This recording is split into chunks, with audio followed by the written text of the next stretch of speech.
war-saxaafadeed wasaaradda waxbarashada hidaha iyo tacliinta sare iyadoo gudanaysa waajibaadkeeda shaqo ee ku aadan u adeegidda ummadda Soomaaliyeed ayaa waxaa sharaf iyo farxad weyn u ah in maanta oo ku beegan talaado 23 Luulyo 2019 in ay soo bandhigto natiijada imtixaanka shahaadiga ah ee fasalka 12aad ee sanad dugsiyeedka 2018-2019 waxaa imtixaanka la qaaday 27 ilaa 31 bishii Maajo ee 2019 isla markaana lagu galay 106 xarumood oo ku kala yaala gobolada dalka waxaa guud ahaan sanadkan imtixaanka u fariistay 29434 arday oo natiijadooda celceliska ahaan hoos ku xusan halka 10ka arday ee ugu sareysay guud ahaan imtixaanka magacyadooda iyo natiijadooda ay tahay sida soo socota sida aan sheegnay imtixaanka waxa uu fariistay 29434 waxaa gudubtay imtixaanka 22499 oo u dhiganta 77%. waxaa haray oo aan gudbin tiradan 6937 oo u dhiganta 23%. wiilasha imtixaanka galay waxay tiradooda ahaa 18584 wiilasha gudbay imtixaanka ee guuleystay waxay tiradoodu dhan tahay 14337 oo u dhiganta 75%. tirada wiilasha ee aan gudbin waxay dhan tahay tiradoodu 4247 oo u dhiganta 25%. tirada gabdhaha guud ahaan galay imtixaanka waa 10850 inta gudubtay waa 8162 inta aan gudbin waa 2688 oo u dhiganta 25%. inta gudubtayna waxay u dhigantaa 75%. magacyada ardayda ugu sareysay 10ka ugu sareysay iyo dugsiyada ay ka socdaan in natiijada heleen waxay u qormaysaa sidan soo socota luqmaan maxamed nuur maxamed oo ka soo baxay dugsiga alfajar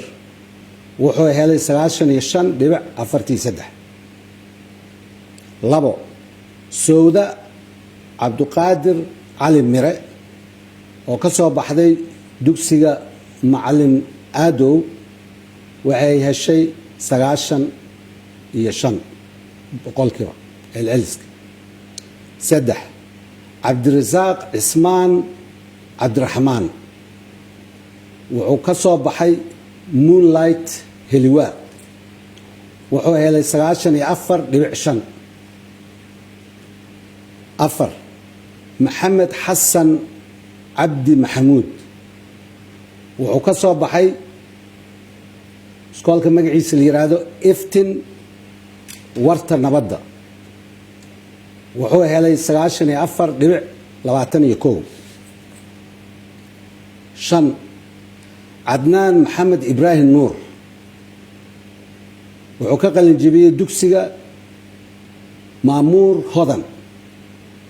wuxuu helay 94.14. lix shamsudiin maxamed cali yuusuf wuxuu ka qalin jebiyey dugsiga SYL caymiska wuxuu helay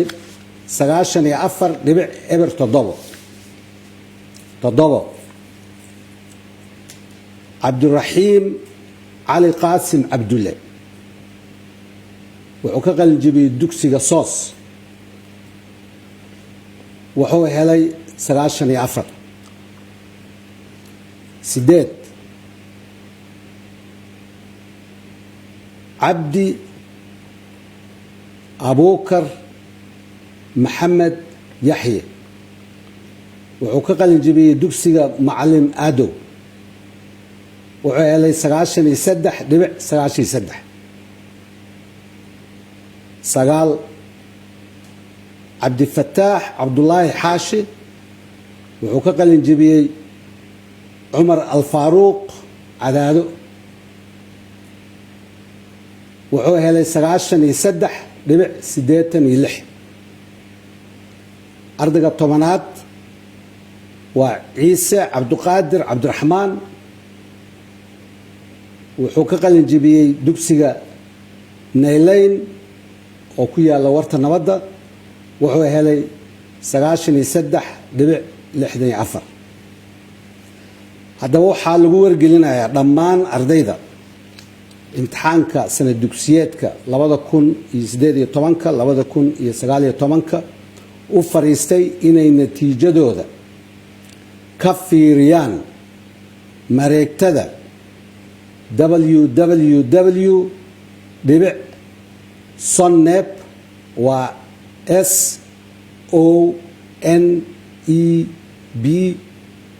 SONEB.gov oo u qormayso gov.so waxaad ka fiirsan doontaa shaashadda aan hadda idin hor taallo iyadoo muddo ku qoraanayso si aad u guursataan halka qof kasta oo natiijada roll numberkiisa si uu u arko natiijada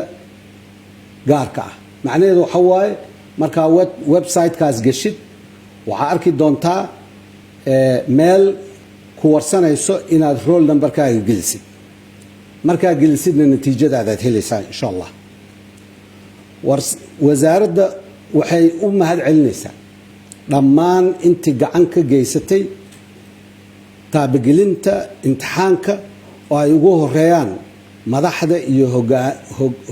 howlwadeennada wasaaradda waxbarashada heer federaal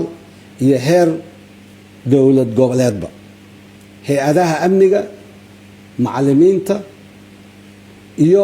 bahda waxbarashada dhammaantood wabilaahi towfiiq meeshaas ayaa war saxaafadeedkeen uu ku dhan yahay waa mahadsantii